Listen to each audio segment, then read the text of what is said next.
Eh bien, bienvenue à toutes et à tous pour ce webinaire sur le sujet de la RSE comme véritable levier de performance de votre entreprise. Je vais donner la parole à notre experte partenaire Tatiana Rinke d'ici quelques instants. Mais avant cela, je souhaite vous proposer une petite présentation de Fertilidé. Fertilidé est une société coopérative basée en région nantaise. Je suis Mathieu Maréchal, un des cofondateurs de cette coopérative et nous avons une double raison d'être. En fait, le premier aspect de Fertilidé, c'est d'agir pour la transition du système alimentaire de manière spécifique et de manière plus générale, deuxième pilier de notre action, c'est la transition écologique des entreprises et donc ça passe par la RSE. Et c'est dans ce cadre, en fait, qu'on propose des webinaires et un panel de services, des webinaires gratuits et un panel de services autour de la RSE aux organisations. Un des points clés pour nous, c'est que la RSE, on souhaite et on pense vraiment que ça doit être vu comme un enjeu stratégique des entreprises, d'où cette thématique qui nous parle beaucoup aujourd'hui, de percevoir la RSE comme un levier de performance. Hem Et voilà, aujourd'hui, nous sommes, ravis d'accueillir, Tatiana, qui est consultante RSE, avec, d'autres casquettes à son actif. Elle va pouvoir vous présenter, cela. Eh bien, j'ai le plaisir de te passer la main, de te donner la parole, Tatiana. Bonjour, bonjour tout le monde. Merci Mathieu pour cette petite introduction. Donc, je suis absolument ravie d'être ici avec vous aujourd'hui. Donc, pour me présenter en quelques mots, moi, ça fait un petit peu plus de 10 ans que je travaille en tant que consultante et formatrice sur les thématiques de RSE notamment. Donc, je suis vraiment passionnée par les enjeux de développement durable. Euh, voilà, j'ai d'autres, comme l'a dit Mathieu, j'ai quelques autres petites casquettes à mon actif, notamment en tant qu'animatrice de communauté. Donc, ça travaille pas, enfin, c'est des sujets qui s'intéressent pas mal à tout ce qui va être engagement et motivation de groupe, tout simplement. Et également, je suis experte en gouvernance partagée. La gouvernance partagée, c'est le fait de prendre des décisions en commun dans les organisations, donc aussi dans les entreprises, de façon à ce que tout le monde soit satisfait à la fin. Voilà, donc c'est aussi un vaste sujet, mais ce n'est pas ce qui va nous intéresser aujourd'hui. On va vraiment parler de RSE. On va voir c'est quoi la RSE. Je vais vous présenter mon approche de la RSE et également vous expliquer pourquoi la RSE, c'est vraiment un levier de performance aujourd'hui pour toutes les entreprises. Donc je travaille, comme j'ai dit, régulièrement avec des organisations autant privées que publiques, sur tous les sujets de la RSE. La RSE, c'est autant l'environnemental que le social, on va voir, aujourd'hui pendant notre petite présentation. Et du coup, voilà, vous avez d'autres petites informations sur moi dans la slide. Donc, j'ai notamment travaillé en France, en Australie et au Mexique, où l'approche de la RSE est également un peu différente de ce qu'on peut retrouver en France. Donc tout au long du webinaire, n'hésitez vraiment pas à nous poser vos questions dans le chat. Il y aura un temps d'échange à la fin où je répondrai à vos questions ou Mathieu également si cela fait sens. Donc vous pouvez à tout moment mettre vos petites questions dans le chat et, euh, et on y répondra à la fin. Voilà. Est-ce que tu veux ajouter autre chose, Mathieu, concernant l'organisation générale ou on est tout bon? Non, c'est parfait, effectivement, hein. N'hésitez pas pendant la présentation de Tatiana, à écrire vos remarques, questions, etc. Je ferai une petite sélection où on aura peut-être le temps de tout traiter lors de la phase des échanges. C'est parfait. Merci à toi. Voilà. Alors, donc aujourd'hui, on va parler de la RSE. La RSE comme levier vraiment stratégique pour votre organisation. Aujourd'hui, la RSE, c'est souvent vu comme quelque chose, comme une contrainte pour les entreprises. Alors peut-être que vous suivez de près ou de loin les évolutions de la législation des entreprises dans ce domaine. La législation se durcit de plus en plus et il y a de plus en plus d'entreprises qui tombent en fait sous le coup de la loi, notamment sous le coup de la loi européenne. Et donc, beaucoup d'entreprises disent: «Ah ben zut, il va falloir qu'on travaille dessus». Alors qu'en fait, la RSE, si vous l'utilisez, si vous le voyez vraiment comme un outil stratégique, un outil de performance, ça a vraiment de gros avantages pour votre entreprise, votre organisation. Pourquoi je dis organisation? Parce qu'il y a les entreprises, mais il y a aussi les organisations à but non lucratif, donc par exemple les associations, les entreprises qui font partie de l'ESS, de l'économie sociale et solidaire, également les organismes publics. Voilà, donc la RSE, c'est vraiment un outil, une méthodologie de travail qui peut s'adapter à tous ces organismes. La RSE, alors déjà, qu'est-ce que c'est? On en entend beaucoup parler, c'est un acronyme. Donc l'acronyme, c'est responsabilité sociétale des entreprises. Donc c'est la responsabilité que montre une entreprise, une organisation face à la société. Donc c'est, pour faire simple, le développement durable adapté et appliqué aux entreprises. Donc c'est tout l'ensemble des pratiques,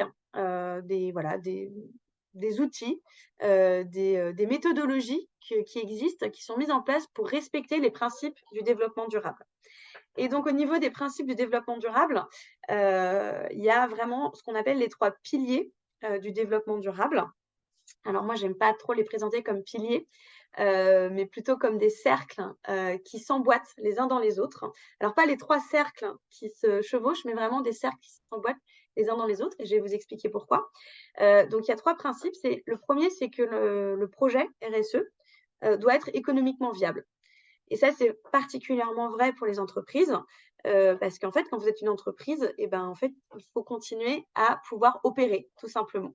Donc, il y a vraiment ce besoin, on va dire, économique, d'être en capacité d'opérer en tant qu'entreprise. Le deuxième principe du développement durable, c'est vraiment l'impact positif que l'entreprise va avoir sur la société. On se met vraiment dans une posture d'apporter des choses à la société.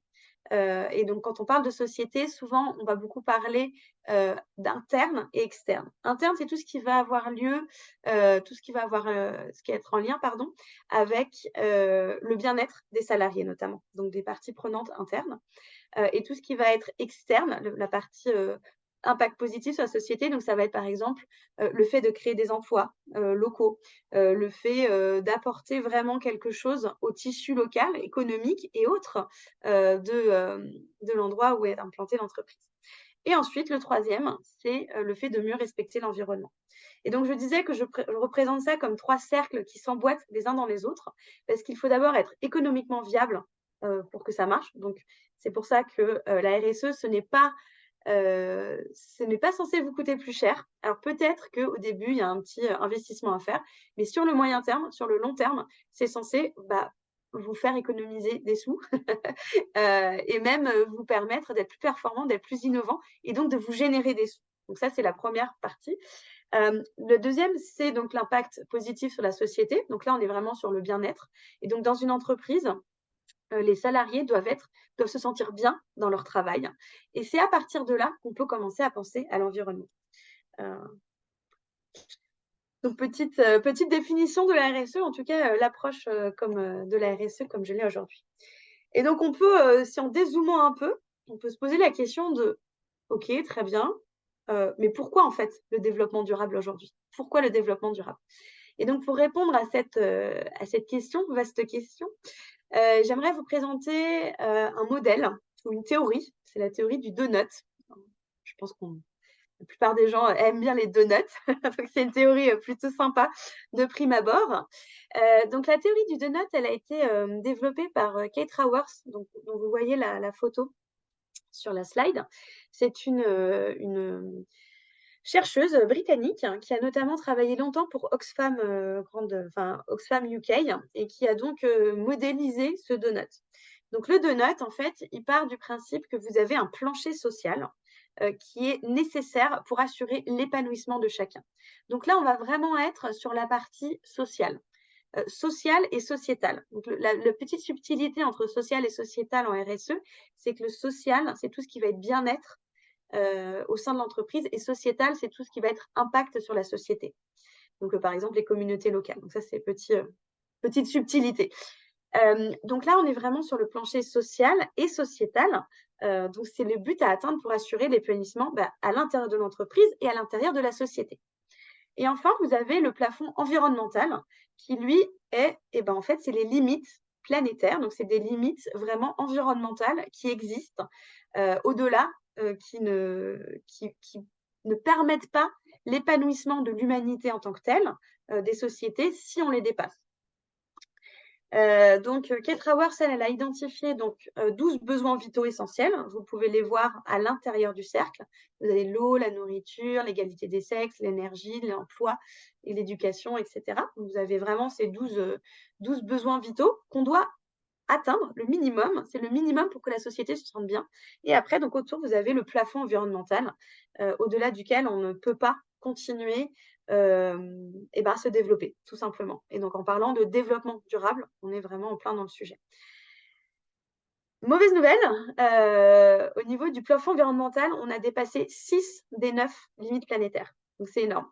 Celles qui ne sont pas déplacées, alors pour ne pas vous dire de bêtises, c'est l'acidification des océans, la pollution de l'air, que je ne vois pas, charge atmosphérique, je pense que, ça va être la couche d'ozone. Donc ça, c'est les 3.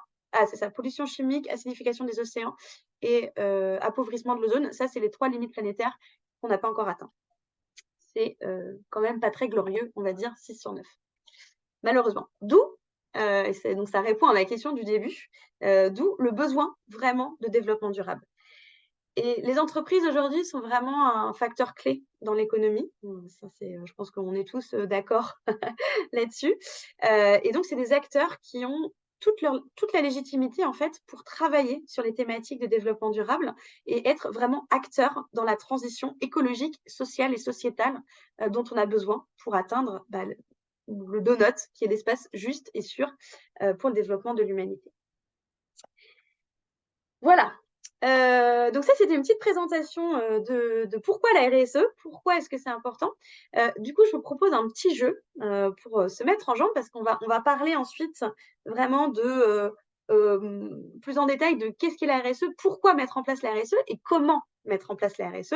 Ça, voilà, c'est la question. Ok, très bien, très intéressant. Mais comment est-ce qu'on met en place la RSE dans mon entreprise et qu'est-ce que ça m'apporte moi en tant que manager, en tant que chef d'équipe, en tant que chef d'entreprise même. Du coup, ce que je vous propose, c'est de scanner ce code QR avec votre téléphone portable. Si vous n'arrivez pas à scanner, vous pouvez aller en bas à droite. Vous avez une adresse mail qui s'affiche, c'est ahaslide.com. Et après, vous avez le code qui est LCIVM. Donc, je vais vous laisser 2 minutes pour vous connecter, enfin pour scanner et vous connecter. Et après, j'afficherai. Donc, normalement, vous devez avoir une question qui s'affiche sur soit votre ordinateur si vous avez recopié l'adresse URL, soit votre téléphone portable si vous avez scanné le code.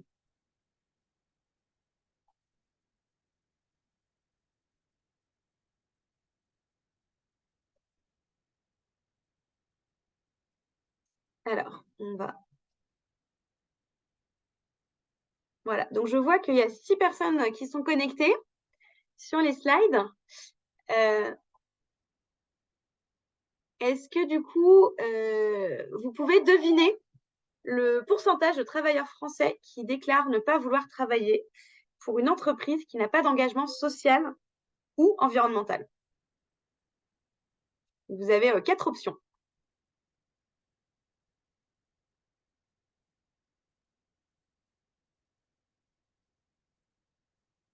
Je ne sais pas si ça relance.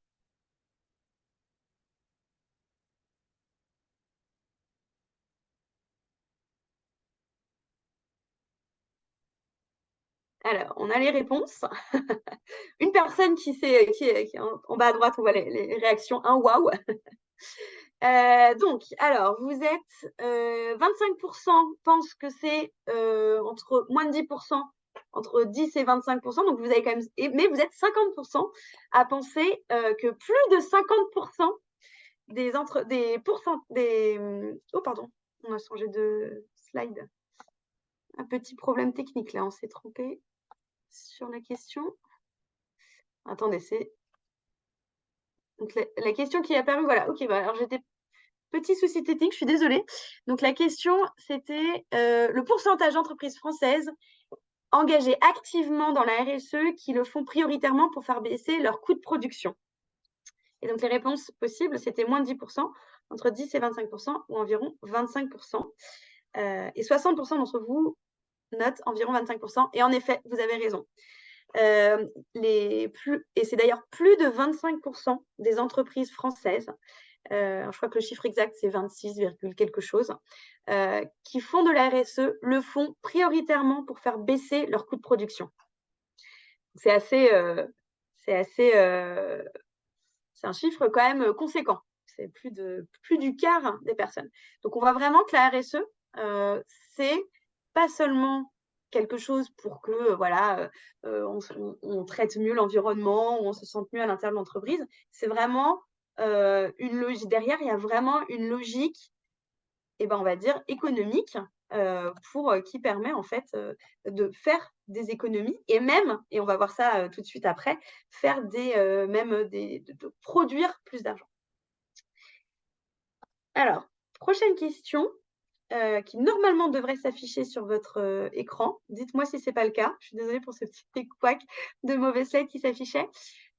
Donc, prochaine question, c'est à combien est estimé le coût pour remplacer une personne sur un poste?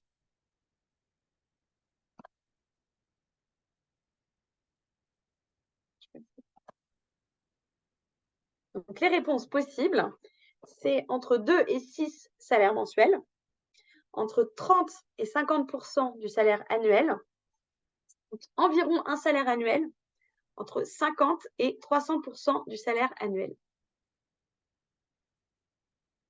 Donc là, vous avez quelqu'un qui part de votre entreprise parce que l'ambiance est trop mauvaise, parce qu'il ne se sent pas à l'aise. Et ça, c'est des chiffres, hein. Ça, c'est vraiment des études qui ont été faites dans les entreprises qui sont… Eh bien, personne n'a trouvé la bonne réponse. Parce que c'était la dernière réponse, c'était entre 50 et 300% du salaire annuel. Donc, entre la moitié et 3 fois le salaire. Alors, peut-être vous posez la question de comment est-ce que ça coûte de l'argent de remplacer une personne? Il y a plusieurs choses. Donc, la première, c'est que déjà, vous avez des coûts de faire tout le processus de recrutement. Ça vous coûte de l'argent et du temps. Derrière, vous allez avoir aussi le travail qui n'est pas fait. Parce que il n'y a personne sur ce poste. Donc, si ça dure longtemps, si vous avez besoin d'une personne qui est vraiment très spécialisée, avec des expertises vraiment pointues, ça va prendre beaucoup plus de temps. Et donc, le poste est vacant pendant un certain temps. Il y a d'autres personnes de l'équipe qui vont reprendre certaines responsabilités, donc ils ne vont pas pouvoir se concentrer à 100% sur leur travail à eux. Et ensuite, vous avez tout le coût de formation de la personne. Personne n'arrive sur un poste et immédiatement est 100% opérationnel. Même si les personnes est très bonne techniquement parlant, il y a toujours un certain temps d'adaptation qui a lieu. Donc, entre 50 et 300% du salaire annuel. Et là, on peut refaire de nouveau le lien avec la RSE en se disant, vous mettez en place des pratiques RSE sociales, donc vraiment orientées vers le bien-être, vers la qualité de vie, vers les conditions de travail, et en fait, les gens vont rester plus longtemps dans votre entreprise. Là, on est vraiment en plein sur la fidélisation vraiment des salariés. Et je pense que voilà, si vous êtes chef d'entreprise, si vous êtes manager d'équipe, vous êtes conscience de l'importance que ça a aujourd'hui dans les entreprises. Dernière petite question. Voilà, c'était ma première question. Le pourcentage de travailleurs français qui déclarent ne pas vouloir travailler pour une entreprise qui n'a pas d'engagement social ou environnemental fort.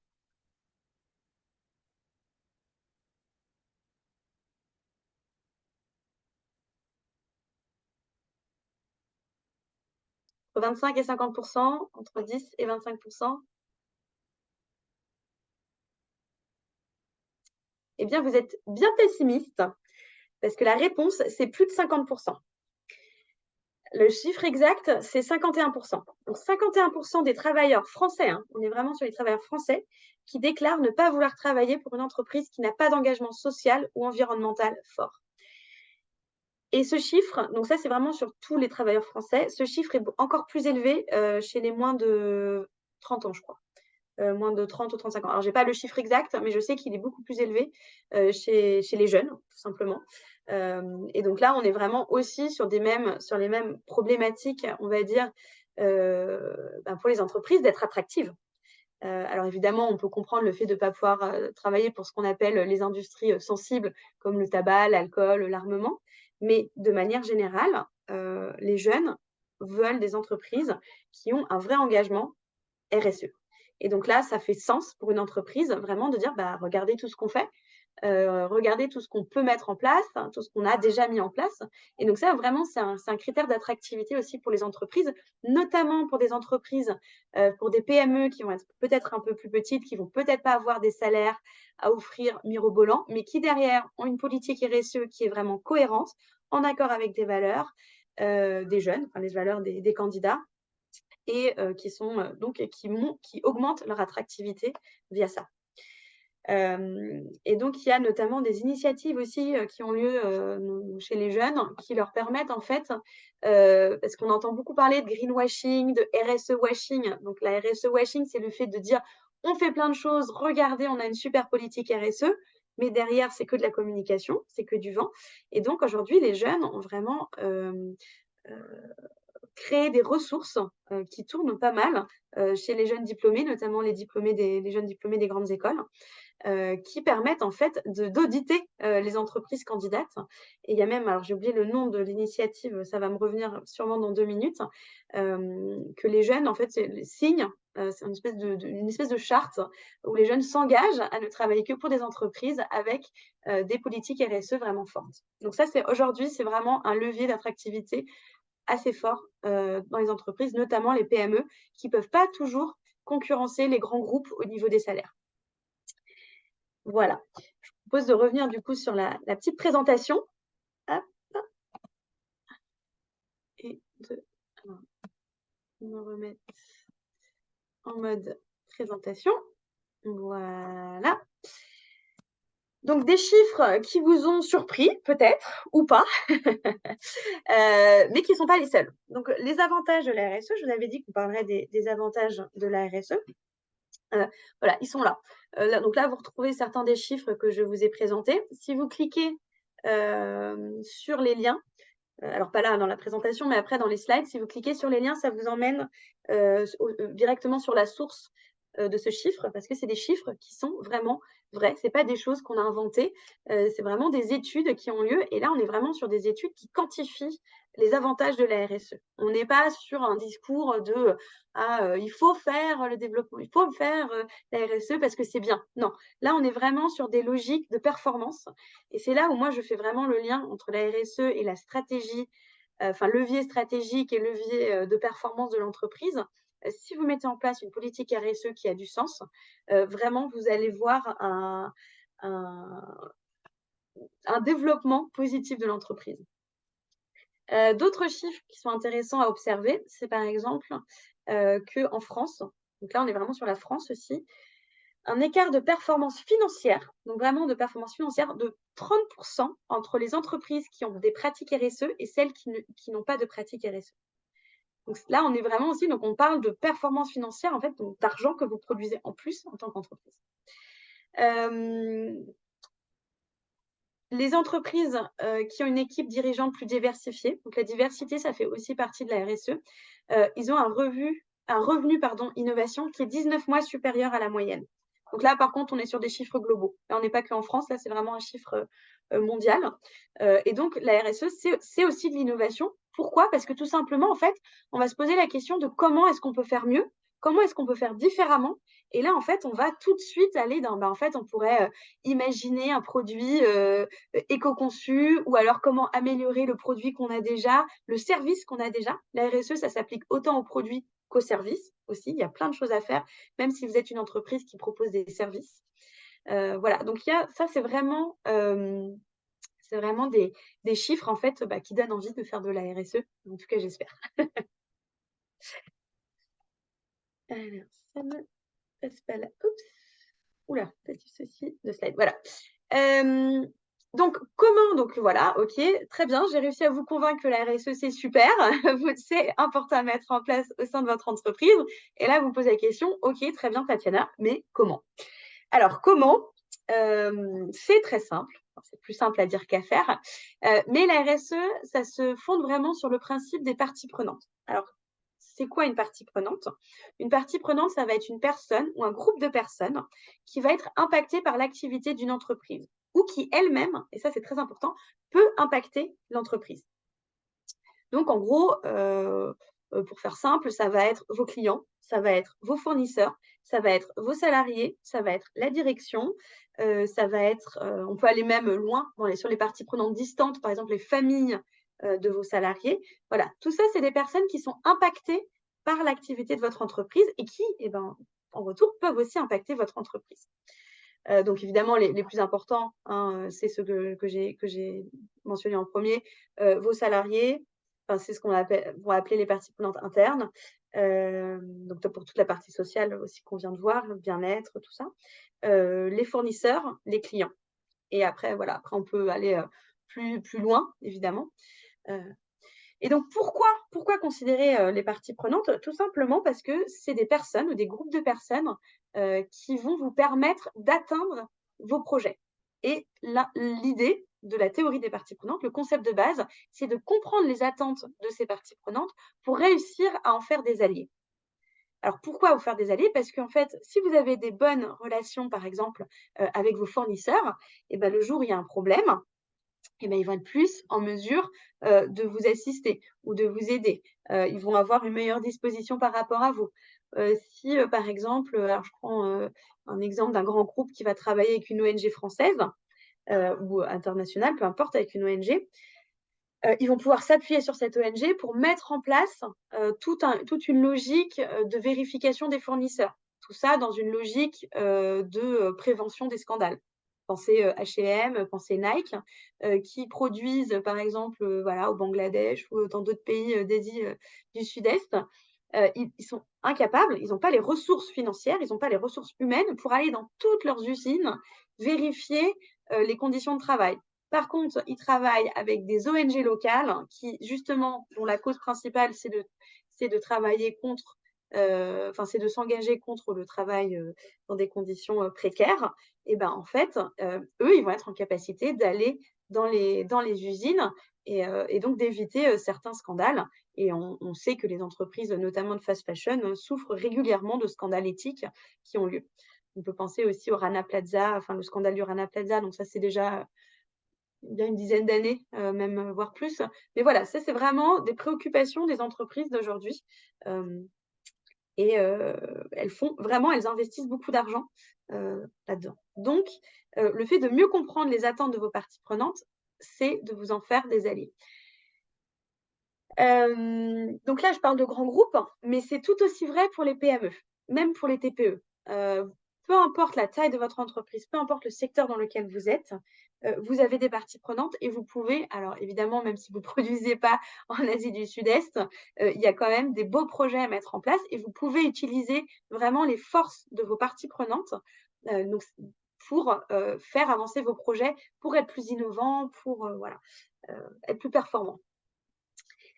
Donc cette théorie des parties prenantes, elle n'est pas sortie, de mon esprit, elle est sortie de l'esprit, d'un chercheur américain qui s'appelle Ed Freeman, heu, un monsieur, avec une grosse barbe et plein de cheveux, qui a théorisé tout ça, donc qui a théorisé la théorie des parties prenantes et donc je me permets de le citer. Il dit: «Le but de l'entreprise, c'est de répondre aux besoins des parties prenantes, ce qui lui permettra de créer de la valeur.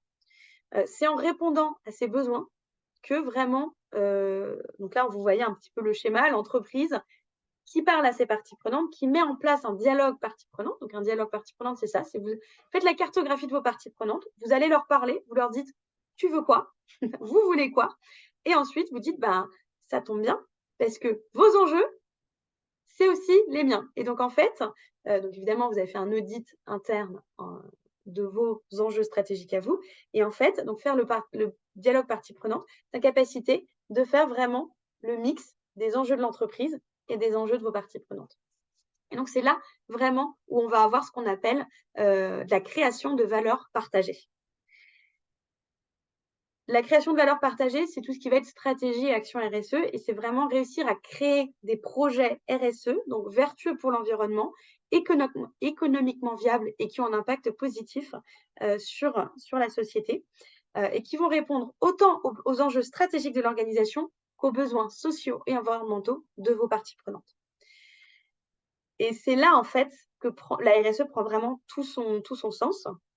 Si vous répondez que aux besoins de vos parties prenantes, votre entreprise est philanthrope. Très bien, c'est parfait, il n'y a rien à redire. Par contre, vous ne répondez pas à vos besoins à vous en tant qu'entreprise. Et si vous êtes en capacité de faire le lien, et c'est plus facile à dire qu'à faire, des fois, voilà, après, il y a plein d'outils qui existent, notamment matrice de matérialité, double matrice de matérialité, voilà, avec des noms un peu barbares. Mais c'est des outils qui peuvent vous aider à justement faire en fait ce lien entre les besoins de vos parties prenantes et à vos propres besoins en tant qu'organisation. Et donc, évidemment, aussi à monter en performance. Donc voilà, donc ça, la RSE, ça présente de nombreux avantages si on est capable de lier les enjeux stratégiques des parties prenantes et de l'entreprise. Et donc pour appuyer mes propos, j'aimerais bien vous montrer un petit projet RSE qui a lieu tous les ans. Donc il faut savoir que pour les projets RSE, il existe vraiment 1000 choses à inventer. Alors il y a 1000 choses qui existent déjà, mais il y a 1000 choses à inventer. Mais là, voilà, c'est un projet que j'avais envie de vous présenter qui peut vous inspirer. Il faut savoir que le Duo Day, je vais vous expliquer dans un instant ce que c'est, le prochain Duo Day a lieu le 23 novembre. Donc si c'est quelque chose qui vous parle, vraiment, je vous invite aussi à vous inscrire directement sur le site de Duo Day. Voilà. Et je vais vous montrer une petite vidéo de présentation qui dure 1 minute et qui en parlera mieux que moi. Alors, attention.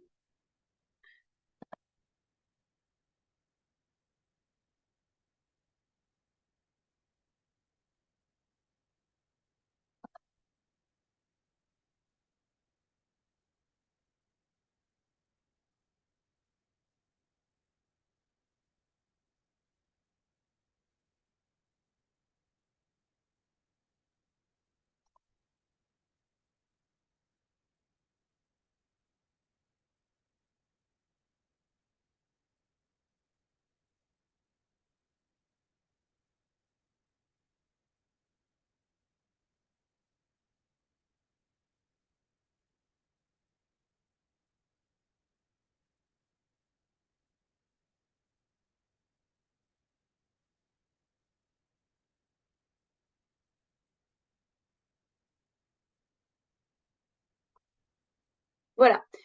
J'espère que l'audio était assez bon, que vous avez pu suivre. En tout cas, il y avait les sous-titres.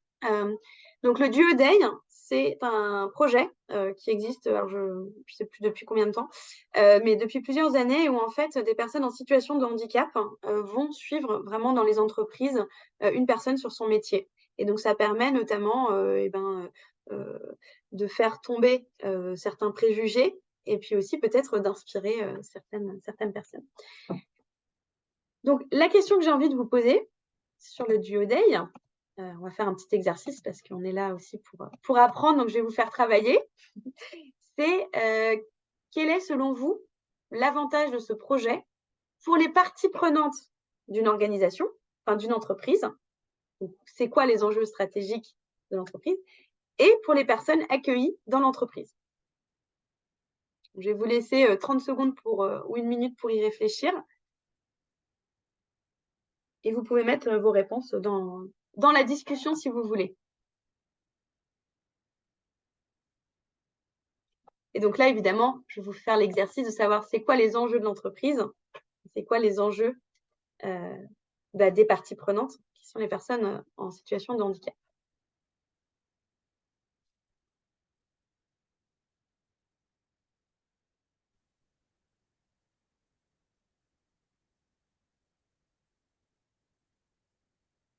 Donc, vous n'êtes pas inspiré par le Duo Day?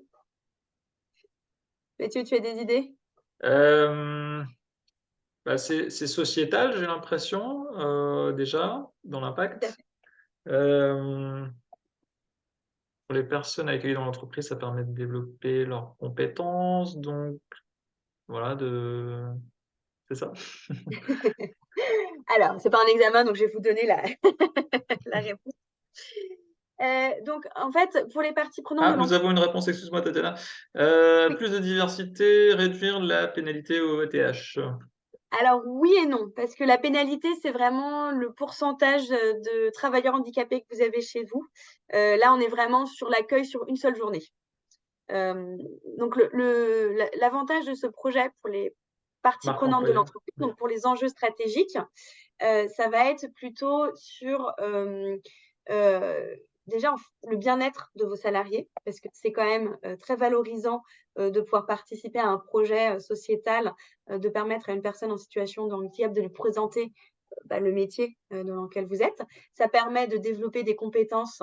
En effet, il y a la réponse de Jeanne qui dit que ça permet un certain développement de compétences internes, en effet, plus d'inclusion.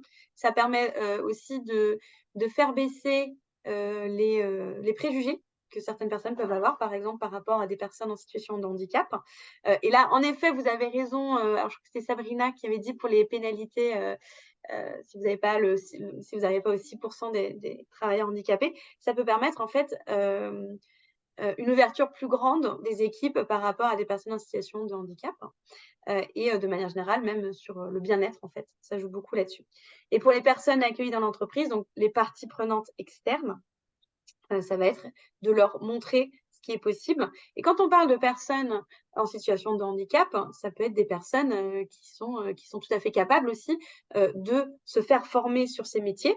Et donc, ça peut leur permettre aussi d'ouvrir des nouvelles perspectives et potentiellement, c'est donc les personnes en situation de handicap, en fonction du handicap, ça peut leur arriver d'être éloignées du marché de l'emploi, dans le sens où elles ont du mal à trouver de l'emploi et ça peut leur permettre de dépasser tout ça. Je vois dans les commentaires, ça dit aussi marque employeur. Oui, ça peut jouer sur la marque employeur, tout à fait, vous avez raison. Ça permet aux salariés d'expliquer les missions et de les mettre en lumière, en effet, également. Voilà, très bien, merci beaucoup d'avoir joué le petit jeu. Donc moi, j'ai été ravie de passer cette petite heure en votre compagnie, de vous expliquer un petit peu mon approche de la RSE. De pourquoi je fais de la RSE, parce que c'est vraiment une passion pour moi. Et surtout, c'est quelque chose tous les jours des nouvelles missions, c'est aussi très intéressant. Donc, je repasse la parole à Mathieu. Merci beaucoup, Mathieu, d'avoir facilité les échanges. Et puis, je suis à votre disposition pour les questions. Merci beaucoup, Tatiana. Est-ce que tu peux passer la slide suivante? C'est parfait, je te remercie. Merci pour tout ceci, très intéressant. Juste un petit rappel sur Fertilidé, avec des consultants experts comme Tatiana, on vous aide à passer à l'action. Tout d'abord avec une brique d'offres sur la sensibilisation de vos parties prenantes, salariés, fournisseurs, clients, avec la fresque du climat, par exemple, pour la cité, et d'autres ateliers de ce type, ainsi que des ateliers de conception maison, comme des racines et des fermes, qui consistent sur une demi-journée à aller découvrir une ferme partenaire, découvrir le métier, ses enjeux, incluant des enjeux écologiques qui sont de plus en plus criants aujourd'hui dans le secteur agricole. Nous proposons aussi des formations générales sur mesure en interne dans l'entreprise sur une variété de sujets, la réalisation de missions spécifiques comme bilan carbone, accompagnement sur un label RSE, et enfin, on accompagne les entreprises aussi bien sur leur stratégie RSE au sens large que sur des fonctions spécifiques de l'entreprise, comme par exemple la communication responsable, le numérique responsable et d'autres sujets. Donc si cela vous intéresse, je suis à votre disposition pour en discuter. Et maintenant, on va pouvoir passer quelques instants sur vos remarques, questions éventuelles. Alors, Cécile avait une question sur justement la valorisation de la démarche RSE, par exemple en ce qui concerne les actions liées au bien-être des salariés, séances de sophrologie ou autres. Donc, comment les entreprises, Tatiana, peuvent valoriser ces actions-là? Leur démarche RSE. Euh, Très bonne question. Alors, comment est-ce que les entreprises valorisent la démarche RSE? La réponse est c'est que quand vous mettez en place une politique RSE, une stratégie RSE, c'est toujours de réfléchir en fait, enfin si on reprend un peu le schéma des besoins stratégiques de l'entreprise, c'est de même avant de lancer la politique, de réfléchir aux enjeux et après de lier cette stratégie par rapport à ça. Et donc en fait, la valorisation, elle est dans la mise en place même des projets qui vont vous apporter quelque chose. Si après votre question, elle porte plus sur la valorisation, on va dire, communication, vous pouvez en effet, utiliser les projets RSE pour faire de la communication. Là, moi, je mets toujours un peu un petit warning de ne pas faire du greenwashing parce que ça décrédibilise vraiment la RSE, dans son ensemble. Donc le greenwashing, typiquement, c'est les entreprises ou le RSE washing, c'est les entreprises qui font vraiment le minimum ou qui vont répondre, par exemple, aux obligations légales et qui vont dire: «Ah regardez, nous on fait plein de choses». En fait, non, vous répondez à vos obligations légales, il n'y a pas à mettre ça en lumière particulièrement. Les entreprises, par contre, qui font vraiment une vraie politique RSE, là, en effet, vous pouvez communiquer dessus, et vraiment, ça peut jouer déjà sur la marque employeur. On l'a vu tout à l'heure, notamment chez les jeunes, qui, aujourd'hui ont de plus en plus d'outils et c'est une très bonne chose selon moi, pour découvrir les entreprises qui font vraiment de la RSE. Et donc, par exemple, donc vous avez posé la question spécifiquement liée au bien-être des salariés. Alors en fait, le bien-être des salariés, c'est pas forcément des séances de sophrologie. Là, on va être vraiment sur, les séances de sophrologie, ça va, évidemment être bien sur le moment. Alors, on entend les startups qui disent: «Bah oui, nous on a le baby-foot et puis on propose des séances de sophrologie, de massage et cetera». Et ça, c'est vraiment des solutions court terme, en fait. Quand on parle de bien-être des salariés, la qualité de vie au travail, on est vraiment sur des questions structurelles, fonctionnelles. Comment est-ce que tous les jours, je suis dans un environnement, où je me sens bien, où j'ai l'impression d'avoir toutes les ressources nécessaires pour bien travailler, que ce soit, au niveau des méthodes, de management, que je me sente valorisée dans mon travail, que ce que je fasse ait du sens. Et donc on va être plutôt sur, ça, en fait, quand on parle de bien-être des salariés. Je La sophrologie, très bien, enfin moi personnellement, je trouve ça vraiment très bien. J'adore me faire masser, j'ai rien contre, mais avant de penser à ça, il y a vraiment des choses plus structurelles, à aller creuser dans les entreprises aujourd'hui et qui vont avoir un vrai impact sur le bien-être des salariés. Et le bien-être des salariés, ce qu'il faut savoir, je peux aussi, si ça vous intéresse, je pourrais vous envoyer des liens, sur des études, c'est en lien direct avec la performance de l'entreprise. Évidemment, si vous êtes stressé, que vous ne vous sentez pas bien, que, vous êtes au bord du burn-out et ben, vos performances, elles vont pas être bonnes. Justement, vous allez vous mettre en arrêt maladie. Enfin, vraiment, il y a des choses, là-dessus, donc la valorisation, elle se fait vraiment dès le début, en fait. C'est avant de lancer la politique RSE, de réfléchir, où est-ce que vraiment moi, en tant qu'entreprise, en tant qu'organisation, j'ai des enjeux et qu'est-ce que je peux mettre en place pour répondre à ces enjeux, tout en utilisant la méthodologie RSE qui est tout simplement parfaite pour ça. Voilà, j'espère que j'ai répondu, à votre question, Cécile. Oui, merci beaucoup. Parfait, super. Alors, pas d'autres questions? J'en ai noté une, moi, je me permets. Bien sûr. Tatiana, est-ce que la RSE, on peut en faire finalement dans toute taille d'entreprise? Parce qu'on parle beaucoup des grands groupes, Oui. PME, etc. Mais, et puis aussi dans tous les secteurs d'activité, enfin, pour voir un petit peu si le scope est très large. Mmh. Oui. La réponse courte, c'est oui. La réponse longue, c'est, oui et.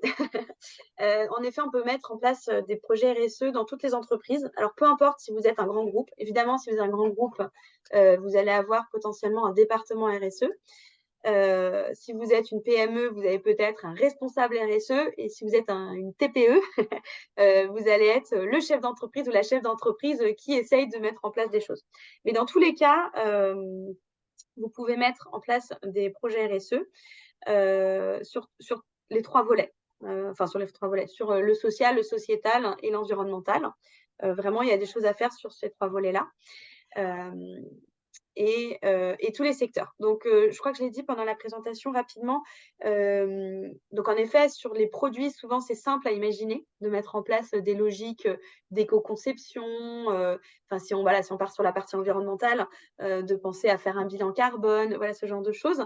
Heu, Si vous êtes une entreprise de service, il y a aussi beaucoup de choses à faire, des choses où on ne se rend pas forcément compte.